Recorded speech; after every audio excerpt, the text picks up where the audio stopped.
ஏன் தெய்வத்துக்கே மாறு வேஷமா, மகாராணிக்கு இங்கே 7 வேஷமா. பிளாஷ்பேக்.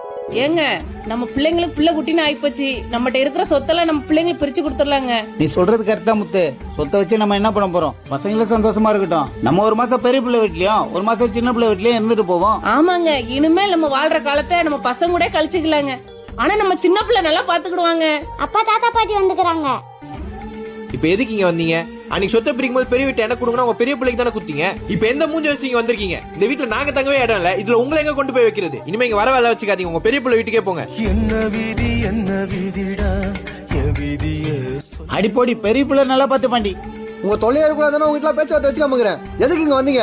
எல்லா சொத்தையும் பிடிச்சு உங்க சின்ன பிள்ளைய குத்துறீங்க. எனக்கு ஒரு வீட்டை குத்துறீங்க. இப்ப அந்த வீட்டுல வந்து டேரா பண்ண பாருங்களா? இதை மட்டும் முன்னாடி பாத்துருவாங்க. எனக்கு சோற போட மாட்டாப்பா. தயவு செய்து கேக்குறீங்க, வராதீங்க, போயிடுங்க. மாசத்துக்கு பள்ளிக்கூடமா, அட பாடம் கத்து பாசம். மாமா பசிக்குது மாமா. ஒரு 4 இட்லி வாங்கி கொடுங்கப்பா. என் பொண்டாட்டிக்கு பசிக்குதுப்பா.